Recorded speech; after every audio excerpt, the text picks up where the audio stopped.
Hachem, bonjour à tous, j'espère que vous allez bien. Ça fait longtemps qu'on se revoit ici à Paris.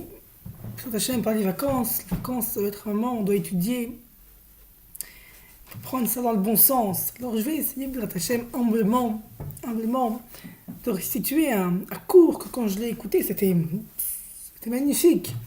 De Rav Avraham Ifrach, qui est inspiré bien évidemment du écouté Moran de Rav Nachman de Breslev. Je vais le condenser en 5 minutes, comme à notre spécialité maison ici.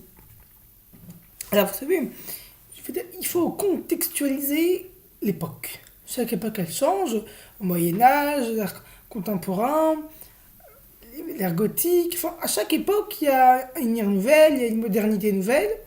Et c'est ni apprendre ni bien ni pas bien, c'est apprendre tout simplement.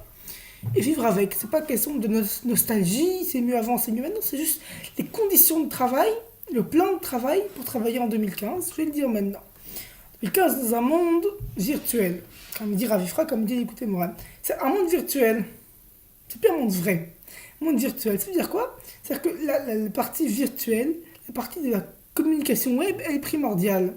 Je peux dire, il y a plus, c'est plus moderne d'avoir des violonistes, des chanteurs d'opéra ou de chants classiques. Il faut maintenant des chants informatisés, des zoom, enfin des chants électroniques, des chants faits par des machines. C'est plus moderne de voir dans des films des personnages en noir et blanc, en couleur. Il faut des super-héros, il faut Dark Vador, il faut un homme complètement informatisé, avec un sabre laser, on comprend trop rien. Ça, c'est 2015. C'est ni bien ni mal, c'est juste apprendre, à adapter. Il y a un autre truc, c'est la communication. Ça n'existe pas aujourd'hui une seule marque qui n'a pas sa chaîne YouTube. Si moi j'ai une chaîne YouTube, alors vous imaginez que Apple ou Samsung, regardez maintenant là, ils ont sorti Galaxy S7 sur YouTube, le premier qui affiche est la pub de la Galaxy S7. Donc même la plus grande, comme Samsung, entreprise, elle doit avoir sa chaîne YouTube avec sa pub et sa partie de com. La communication, commerciale, communication, c'est management, c'est vraiment leur premier souci, la première vis qu'ils travaillent. Maintenant, c'est à nous de comprendre qu'en 2015, dans une génération, donc la forme est beaucoup plus primordiale par rapport au fond. C'est la fond de la pensée n'est plus primordiale. Ce qu'il faut, c'est le fond. Quand on achète un objet, on ne veut plus que ce soit forcément un bel objet, mais il faut que la forme soit belle. Si vous achetez un bel appartement, l'appartement il est grand, 300 mètres carrés, grand, mais la forme elle est mal présentée. Ça, les acheteurs ils vous ont mis les saletés, ils n'ont pas bien arrangé, ils n'ont pas lavé, les choses simples. Vous savez, il n'y a pas longtemps on a vendu notre premier appartement. Et on sait que les trucs de forme c'est hyper important en Israël. Ils vous vendent des appartements nuls, vraiment moches, mais ils vous mettent des beaux canapés, des belles cuisines. Ça voilà.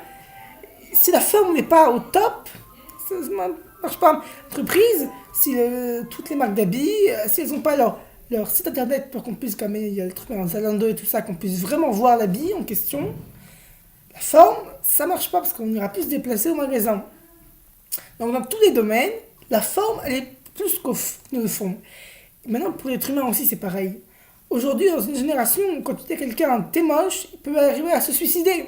Il a raconté à Rav Ifrach, une fille, t'es à l'école, le bus est déjà parti pour sa sortie, elle arrive en retard à la sortie, le père a dit on rentre à la maison, tant pis pour la sortie que l'école devait te faire, pas grave, elle est venue dans sa chambre, elle s'est suicidée. Extrême. C'est-à-dire qu'aujourd'hui, à moindre rien, ça fait perdre la notion de la vie. Pourquoi?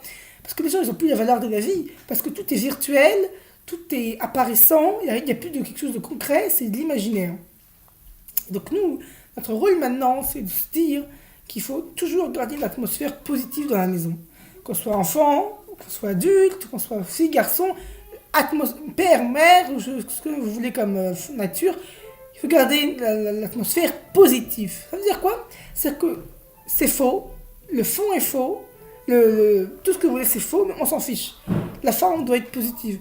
Votre fille, votre fils, votre frère, votre soeur, votre mère, votre grand-mère, elle chante mal, elle fait un morceau de piano, vous lui dites, ton morceau est magnifique. Il est nul, vous lui dites quand même il est magnifique. Parce qu'il faut garder cette atmosphère positive 100% tout le temps. D'un côté c'est plus difficile, D'un côté, c'est plus simple, et plus difficile et plus simple. Parce que l'expression qu'on dit toujours, que une fois pour toutes, c'est bon, allez hop, on va régler le problème une fois pour toutes. Ça marche plus, pas une fois pour toutes. Le problème, une fois pour toutes, il va revenir dans 2 mois et dans 2 mois. Après, avec ceux qui ont des problèmes de comportement, c'est qu'ils sont calmes, après ils redeviennent agités. Il faut les canaliser tout le temps. C'est pareil. C'est pareil, c'est pareil, c'est pareil. Il faut se dire, c'est vraiment la même chose. Il n'y a plus une fois pour toutes. C'est tous les jours. C'est tous les jours. Toujours. Il faut tous les matins. T'es gentille, t'es belle, t'es amusante, je t'aime. Tout ça, c'est des adjectifs positifs qui augmentent l'atmosphère. Si tu sais pas voir le positif et dégrader l'atmosphère, tais-toi. Si tu sais dire un truc positif, dis-le. Sinon, tais-toi. Mais ne dis rien. Enfant, adulte, parents, frères, sœurs, tantes, amis, copains, tais-toi. Parce que l'atmosphère, il doit être toujours positif. Quand l'atmosphère il est positif, ça c'est bien. Parce que le problème, c'est que tous les jours, il faut. Alors, c'est plus simple. Parce qu'il faut dire seulement t'es belle, t'es gentille. Mais il faut faire abstraction de toutes les choses négatives. C'est pareil, un peu évangélique, un peu extrémiste. Abstraction de toutes les choses négatives. Mais Maître Abdelrahman, il y a 2 siècles. Hein, à son siècle, lui, il y a 2 siècles, en 1800, parce qu'il y avait Apple et Samsung. Et il l'a dit dans l'écoute Moran, noir sur blanc, blanc sur noir. Donc, c'est un mode d'emploi. Ceux qui vont le suivre, ils vont pouvoir communiquer. Et ceux qui ne le suivront pas, ils ne peuvent pas se communiquer parce qu'il y a toujours l'embrouille. Parce qu'aujourd'hui, le moindre rien, c'est bon, ça cogne. Aussi, ça nous apprend la tolérance. Il faut toujours tolérer l'autre. Et par la communication comme ça, où on fait la forme plus que le fond, on tolère. Si tu ne sais pas tolérer, si tu vois que le négatif, alors tais-toi. Bémet, on remercie le Rahman qui nous a délivré ce message. Ravi Fra qui nous l'a transmis. Sur la chaîne, je l'ai transmis en 7 minutes. Je vous souhaite une bonne soirée avec beaucoup de joie et que vous soyez tolérants avec vos amis, que vous puissiez communiquer avec vos amis, que vous puissiez toujours l'atmosphère positive de votre maison. Amen.